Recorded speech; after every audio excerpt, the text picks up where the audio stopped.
Ugh. Get that slug off these streets, man.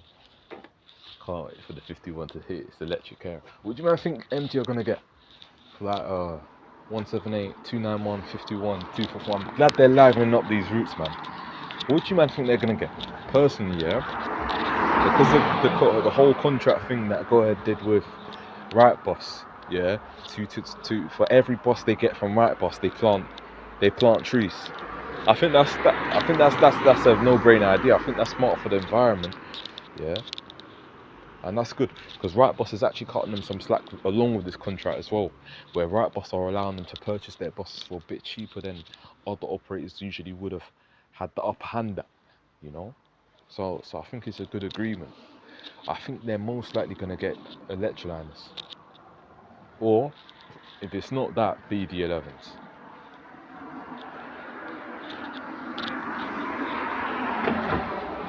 And see, a lot of people, yeah, they get so frustrated about, oh, it's the same bus again. No, these people are getting the same fucking buses again. No. With me, yeah, I'm never really that bothered by it, because sometimes, yeah, up and down the line, as these manufacturers make the same buses over and over again, they add on a few differences here and there.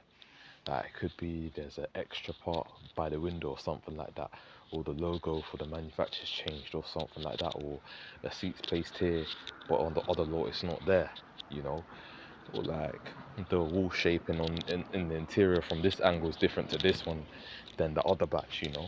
Sometimes manufacturers pull over little things like that as they keep making the same buses as time goes on. Even with cars too, you know, like you notice like a 2025 Mustang will look a bit different to like a 2023 one, for example, maybe, you know. Car manufacturers, bus manufacturers do the same thing, man, and that's what keeps the models interesting. It keeps the models up to date. It keeps the models up to date. I like it, G. It's nice when they place differences here and there, you know.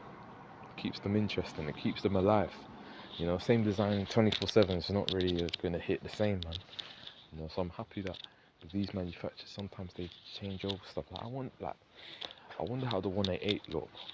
The 188, the BD11s for the 188 route, I wonder how they're gonna turn out like, you know.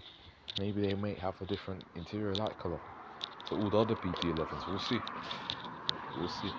Or maybe they'll sound a bit different, because Metrolines look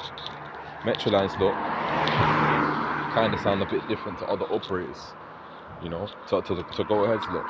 Maybe it's because Metrolines ones are a bit newer than Go Ahead's BD11s. But we shall see what Go Ahead's newer BD11s in the future sound like.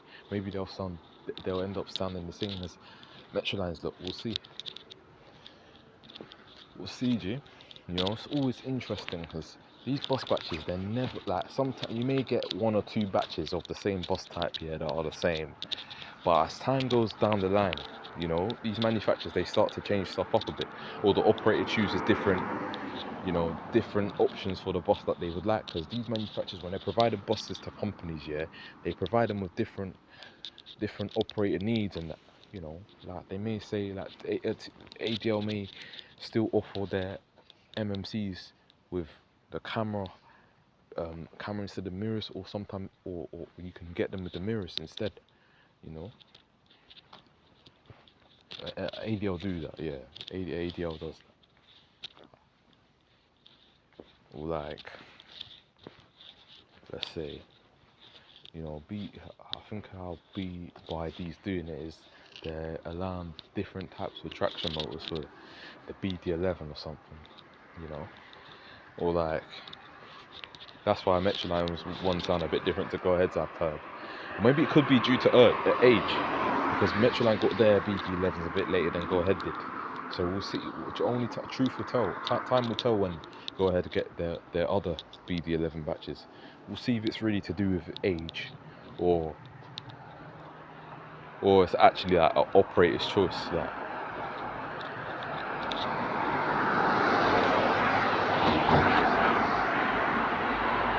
you know, but I'm happy to see like where buses are going, man. It's very interesting. What they need to redo further down the line is the bus stops. The bus stops look like a They look like a shed to just have a bit of, a blunting or something like that. It doesn't really look proper like that, man. They need to start redoing the bus sheds. They need to make the seats more comfortable, man. They need to upgrade these seats, man. If you can put fabric seats on buses, why can't you do that for a bus stop, mate? Come on, TFR, I know you, man, got money like that. Come on, man. Like, this is shit, bro. Yeah, leave this shit for the early 2000s, man. Change it up now, fam. Change up these bus stops, man. They're so done out here, man. Change them up, G. Leave outside Londoners to have their old tin shed bus stops. Change these fucking things up, man. You're TFL. London, man. The main part of England. Liven stuff up a bit. Yeah, I'm happy they're livening up the buses, but livening up these fucking bus stops. Yeah, okay. Fair enough, yeah. They've been actually livening up the bus stations, yeah. If you look at Kingston, yeah, Croydon, they both got redo overs, yeah. I like that stuff, yeah. So if you can do that for them parts, why can't you do that for the fucking bus stops, huh? I think it's about time you start doing it. And maybe make some bus stops have different shelters to others. Yeah. Well, instead of just some being silver, some being black. Because I've seen some black bus stop sheds and some silver ones like this. And then somewhere where the seats are kind of rotated a bit more than this and bare uncomfy. I don't know whose idea was to fucking come with that.